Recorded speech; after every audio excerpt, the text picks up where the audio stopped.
आज हम लोग स्टार्ट करने जा रहे हैं ज्योग्राफी का बहुत इम्पोर्टेंट चैप्टर। आपके टर्म 2 के अंदर इसका बहुत वेटेज है। आप सब ने सुना होगा कि लोग आपको बोलते हैं कि एसएस को रटो, सब करो, पर मैं बोल रहा हूँ कि एसएस में ज्योग्राफी एक ऐसा पार्ट है जो रटना नहीं होता है। उसे अगर हम समझे तो वो इतना इजी हो जाता है कि like you will crack every question of geography. आज मैं यहाँ पे हूँ आपको एकदम शॉर्ट में पूरा मैन्युफैक्चरिंग इंडस्ट्री आपको एकदम इजी टू इजी वे में एक्सप्लेन करूँगा। बिना किसी देरी के let's start our chapter manufacturing industry. अब मैन्युफैक्चरिंग इंडस्ट्री होता क्या है? एक मैन्युफैक्चरिंग इंडस्ट्री वो चीज़ है जो एक प्रोड्यूसर टू कंज्यूमर के बीच के अंदर आती है। समझे? Importance of manufacturing. Manufacturing sector is considered the backbone of development due to the following reason. Manufacturing industry help in modernizing agriculture as it provides job in secondary and tertiary sector. अब manufacturing industry है, उसके अंदर worker चाहिए। Worker कहाँ से आएंगे? जो हमारे सेकेंडरी सेक्टर है और टर्शरी सेक्टर है वो लोग, क्योंकि आपको भी पता है कि उसके अंदर लेबर चाहिए जो ज़्यादा अपना काम कर सके कम वेजेस में। दूसरा पॉइंट है, it helps in eradication of unemployment and poverty. Third, export of manufactured goods expand trade and commerce and brings in much need foreign exchange. It helps in prospering the country by giving a boost to the economy. अब manufacturing industry है तो वो क्या क्या करेगी? Manufacturing industry पहले तो jobs और सब फार्मर्स और सबके लिए वो करेगी, लाएगी, जिससे पॉवर्टी और अनएम्प्लॉयमेंट कम होगी। मैन्युफैक्चरिंग इंडस्ट्री सब फॉरेन एक्सचेंज और वो सब ट्रेड में भी आएगी, जिससे पैसे मिलेंगे, पैसे टैक्स में जाएंगे और टैक्स से कंट्री की जीडीपी इंक्रीज होगी। अब हमारी मैन्युफैक्चरिंग इंडस्ट्री इंडियन इकोनॉमी में 7% पर एनम कंट्रीब्यूट करती है, विच इज़ वेरी लार्ज। अब अगर आप भी सोचो कि अगर ये इंडस्ट्री बंद हो जाए तो इंडियन जीडीपी में कितना ज़्यादा बड़ा लॉस होगा। तो हम अब इसी के बारे में बात करने जाएंगे। Contribution of industry to national economy.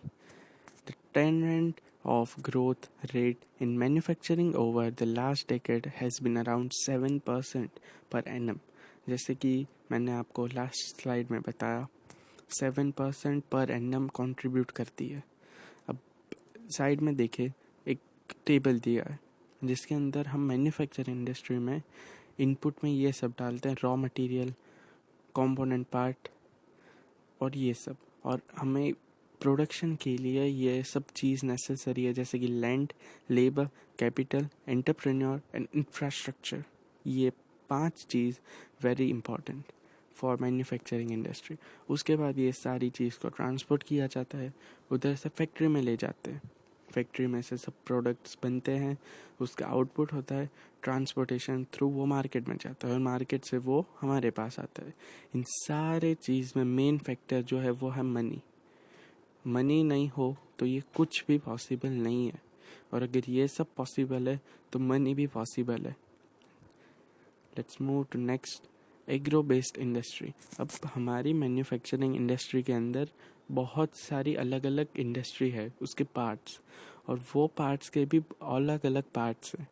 तो पहली हमारी एग्रो बेस्ड इंडस्ट्री जो सबसे पुरानी है, उसके अंदर आते हैं हमारे mainly 4 parts: textile industry, cotton textile industry, jute textile industry and sugar industry. पहली है textile industry. It is only industry in India which is self reliant and complete in value chain. Example, from raw material to the highest value added product. It contributes to industrial production, unemployment generation and foreign exchange earning. अब textile industry India में इतनी famous क्यों है? क्योंकि ज़्यादातर हमारे पास है farmers के अंदर कॉटन और सब चीज़ होती है, उससे ये लोग टेक्सटाइल इंडस्ट्री में देते हैं, जिससे क्या होता है कि खुद के देश का माल खुद के ही देश के अंदर प्रोड्यूस होके बिकता है, और वो सारी अच्छी चीज़ फॉरेन में भी हम लोग ट्रेड कर सकते हैं, जिससे हमें मिलेगी इनकम, एक कैपिटल मिलेगा। दूसरी हमारी कॉटन टेक्सटाइल। अभी मैंने बोला कि कॉटन इंडिया सबसे ज़्यादा प्रोड्यूस करता है। India is one of the biggest producer of cotton in the whole world. This industry has close link with agriculture and provides a living of farmer. Cotton bolls, pulkers and workers engage in spinning, weaving, dyeing, designing, packaging, tailoring and sewing.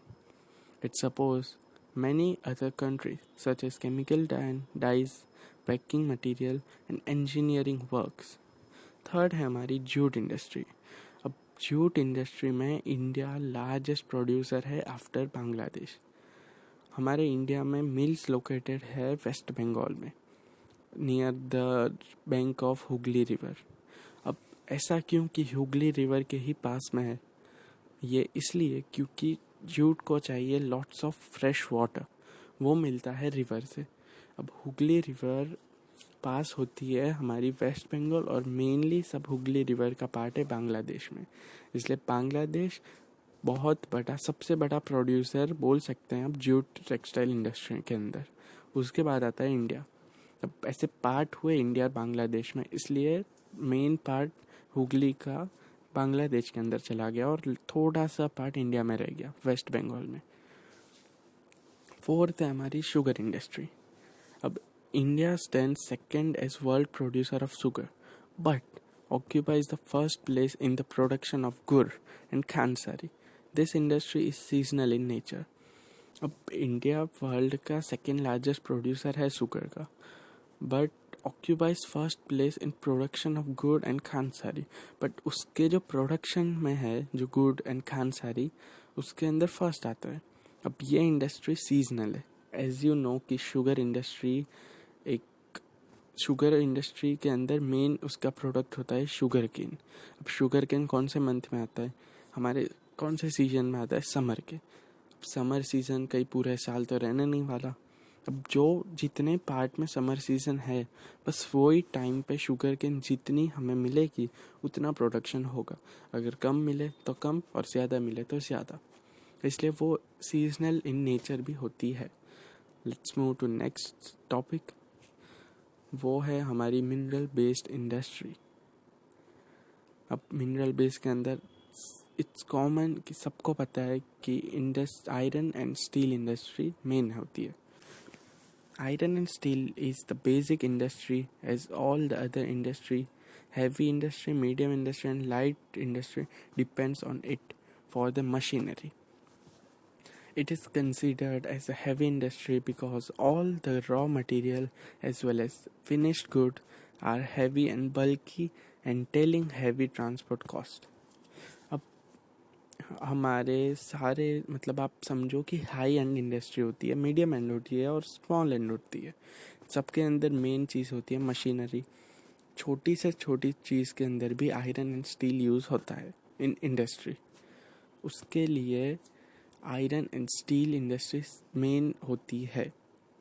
ये एक type से heavy industry भी होती है क्योंकि उसके good heavy होते हैं और उसे बल्क में लाने के लिए हैवी ट्रांसपोर्टेशन कॉस्ट भी लगता है। India is a transport important iron and steel प्रोडक्टिंग country in the world, yet we are not able to perform our fully potential largely due to। अब India iron and steel प्रोडक्टिंग countries में पहले आता है। Very important, one of the largest प्रोडक्टिंग industry in iron and steel. अब हम इतना कुछ है हमारे पास आयरन एंड स्टील का, इतने माइंस हैं और सब है, फिर भी हम उसका फुल पोटेंशियल यूज़ नहीं कर सकते क्योंकि हमारे पास हाई कॉस्ट, उसके कॉस्ट हाई होते हैं and limiting availability of cooking coal जो होता है उसकी अवेलेबिलिटी हमारे पास कम है। लोअर प्रोडक्टिव लेबर वो भी हमारे पास बहुत सारे, हमारे यहाँ पे होता है, कितने सारे फेस्टिवल होते हैं और सब उसको सेलिब्रेट करते हैं, जिसके लिए साल में आप तो मंथ उतना तो छुट्टी पे ही होते हैं सब लोग, लाइक 3 दिन 2 दिन 3 दिन 4 दिन वैसे। सो प्रोडक्शन वो लोग कम देते हैं लेबर लोग, और छुट्टियाँ ज़्यादा लेते हैं। इरेगुलर सप्लाई ऑफ एनर्जी, अब इतनी बड़ी इंडस्ट्री है आयरन एंड स्टील, उसको मेल्ट करने का, फिर से उसको शेप देने का, सबके लिए बहुत सारी एनर्जी चाहिए, इतनी सारी जिसका आपने सोचा भी नहीं होगा। It is very very heavy type of industry which need a large amount of energy. तो हमारे पास अभी नहीं है, क्योंकि हम लोग ग्रोइंग कंट्री है, फुल हम वेल सेट नहीं है लाइक यूएस और सब। फिर है पुअर इंफ्रास्ट्रक्चर। अब इंडिया का इंफ्रास्ट्रक्चर तो आपको पता ही है, कितने 100% इंडस्ट्री के अंदर, इनफैक्ट 10 या 15% इंडस्ट्री के अंदर ऐसा हैवी टाइप का इंफ्रास्ट्रक्चर होगा, बाकी तो स्मॉल स्मॉल स्मॉल स्मॉल हो गए, क्योंकि इतना फंडिंग ही नहीं है हमारे पास। Let's move to next industry, वो है हमारी एल्यूमिनियम स्मेल्टिंग। अब aluminium smelting is second most important metallurgical industry in India. It is used to manufacture aircraft, utensil and fires. Bauxite is the raw material used in the smelters. अब aluminium smelting जो होती है वो second most important है India के अंदर। उसके अंदर बॉक्साइट एक मेन रॉ मटेरियल यूज़ होता है। अब एल्यूमिनियम हमें कहाँ कहाँ यूज़ होता है, एयरक्राफ्ट में होता है, यूटेंसिल्स में होता है, वायर्स में होता है। Aluminium smelting has gain popularity as a substitute of steel, copper, zinc and lead in number of industry. It exhibits the following property. अब एल्यूमिनियम इतना फेमस है इंडस्ट्री के अंदर कि आप एक कंपनी बताओ जिसके अंदर एल्यूमिनियम यूज़ ना होता हो। इसका मेन रीज़न ये है, उसका वेट लाइट होता है, कोरोशन भी उसके अंदर नहीं होता है, जस्ट जैसे आयरन में होता है वैसे इसके अंदर नहीं है। वो गुड कंडक्टर ऑफ हीट है, मेलिएबल है और स्ट्रॉन्ग होता जाता है। अब कोई भी आप आयरन लो या कोई भी मेटल लो, कॉपर लो, जिंक लो, लेड लो, इनको एल्यूमिनियम के अंदर मिक्स करेंगे तो स्ट्रॉन्ग होता जाएगा। इसलिए ये बहुत सारे इंडस्ट्री में यूज़ होता है, बहुत सारे नहीं, इनफैक्ट सारी इंडस्ट्री में। अब दूसरी हमारी इंडस्ट्री आती है chemical industry. The chemical industry comprises both large and small-scale manufacturing unit. Rapid growth has been recorded in both inorganic and organic sector. Inorganic chemical include sulfuric acid, nitric acid, alkalis, soda ash, and caustic soda. Organic chemical include petrochemicals, which are used for manufacturing synthetic fiber, synthetic rubber, plastic, dyestuff, drugs and pharmaceuticals. अब chemical industry इतनी, ये सब pharmaceutical, फिर plastic की industry होती है, इन सब में मेन फैक्टर केमिकल इंडस्ट्री का होता है। अब कोई भी इसका रॉ प्रोडक्ट चाहिए, उस केमिकल होता है। फार्मास्यूटिकल के अंदर मेडिसिन चाहिए, ड्रग्स के अंदर मेडिसिन चाहिए, सबके अंदर केमिकल रिएक्शन होता है, जिसके लिए हमें मेन फैक्टर चाहिए like soda ash, caustic soda, nitric acid, वैसे सब टाइप के केमिकल चीज़ चाहिए। अब हम नेक्स्ट इंडस्ट्री में बढ़ते हैं, जो है हमारी फर्टिलाइज़र एंड सीमेंट इंडस्ट्री। अब नाम से ही पता चल रहा है कि फर्टिलाइज़र मतलब फार्मर, सीमेंट इंडस्ट्री मतलब जो हमारी मैन्युफैक्चरिंग इंडस्ट्री होती है, वो जो हमारी स्टार्टिंग से लेके प्रोड्यूसर के बीच में आता है वो सीमेंट इंडस्ट्री, और स्टार्टिंग वाली होती है फर्टिलाइज़र इंडस्ट्री।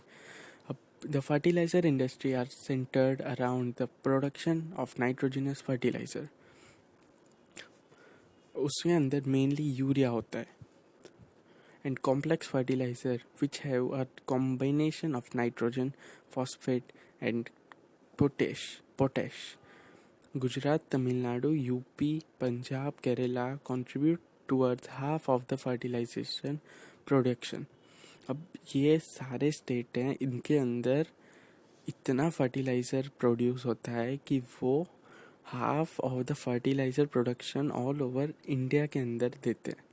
ये 1 2 3 4 5, ये 5 स्टेट. अब सोचो कितना प्रोडक्शन होता होगा. सेकेंड है हमारी cement industry. Cement is essential for construction activity such as building house, factories, bridge, road, airport, dams and for other commercial establishment. अब सीमेंट एक कॉमन सा सोर्स है कोई भी चीज़ के लिए. आप घर बनाओ, इंडस्ट्री बनाओ, कुछ भी बनाओ, उसके लिए मेन होता है सीमेंट. सीमेंट इंडस्ट्री वर्ल्ड की one of the most important industry बोल सकते हो. This industry requires bulky and heavy raw material like limestone, silica and gypsum. Automobile industry, information technology and electronic industry. This industry deal with manufacturing of trucks, buses, cars, motorcycles, scooters, three-wheelers and multi-utility vehicles. अब automobile industry है, for obvious वो सब यही चीज़ बनाती है, car, बस, truck, motorcycle, scooter, वो सब. This industry are located around Delhi, Gurgaon, Mumbai, Pune, Chennai, Kolkata, Lucknow, Indore, Hyderabad, Jamshedpur and Bengaluru. अब देखो ये सारी इंडस्ट्री यहाँ पे क्यों है, वाई पर्टिकुलर दिस प्लेसेस, क्योंकि ये होते हैं सबसे मेजर सिटी. इसके अंदर हमें ट्रांसपोर्टेशन इजीली मिलता है, प्रोडक्ट्स भी इजीली मिलती है, रॉ मटेरियल और सब, और टेक्नोलॉजी भी इजीली मिलती है क्योंकि ये मेजर सिटी है इंडिया के, सब यहाँ पे अवेलेबल है. और मेजर सिटी है मतलब इसके अंदर इलेक्ट्रिसिटी, एनर्जी भी बहुत अच्छे से आती होगी. दूसरी हमारी आईटी एंड इलेक्ट्रॉनिक इंडस्ट्री. अब आपको पता है ना आईटी इतना इम्पोर्टेंट हो गया है ना आजकल, और फ्यूचर में लोग ऐसा भी बोल रहे हैं कि ह्यूमन भी एक ह्यूमन बॉट्स बनने जाएंगे, और उसका एस्टेब्लिशमेंट इलॉन मस्क कभी से कर रहे हैं, अब न्यूरालिंक एस्टेब्लिशमेंट्स के बाद. तो the electronic industry covers a wide range of products from transistors, sets of television, telephones, cellular telecom, telephone exchange, radars, computer and many other equipment required by telecommunication industry. अब telecommunication industry में ये सब चीज़ common होती है, तो ये सब available करवाती है electronic industry. This industry has generated employment in India. Bengaluru is known as an electronic capital of India. अब बेंगलुरु को हम इधर का इलेक्ट्रॉनिक सेक्टर भी बोलते हैं क्योंकि वहाँ पे ऐसी सब कंपनीज होती है, बड़ी बड़ी इलेक्ट्रॉनिक कंपनीज. अब और आते हैं इन सब का जो ड्रॉबैक है उस पर, industrial pollution and environment degradation. अब इसमें भी 4 टाइप्स हैं: एयर, वाटर, लैंड, नॉइस. अब एयर, वाटर, लैंड, नॉइस ये सब हम बचपन से पढ़ते आ रहे हैं, पर फिर से एक बार देख लेते हैं, देखने में क्या ही जाता है. Air pollution and water pollution. अब air pollution is caused by presence of high proportion of undesirable gases such as sulphur dioxide, carbon monoxide. Carbon dioxide भी ले सकते हो. Smoke is emitted by the chemical and paper factories, brick kilns, refineries and smelting plants, and burning of fossil fuel lead to air pollution.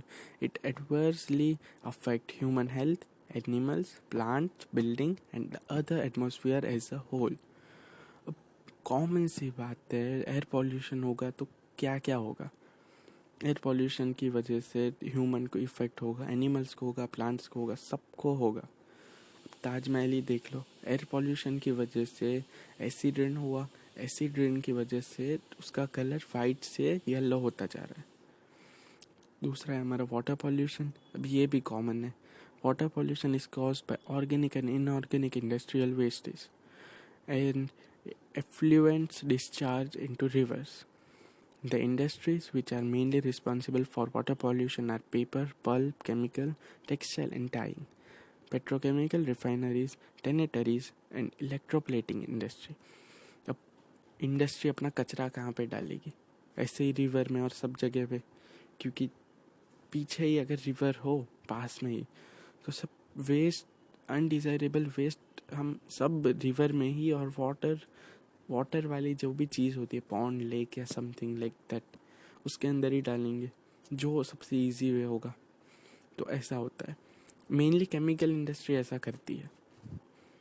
दूसरी हमारी thermal pollution and noise pollution.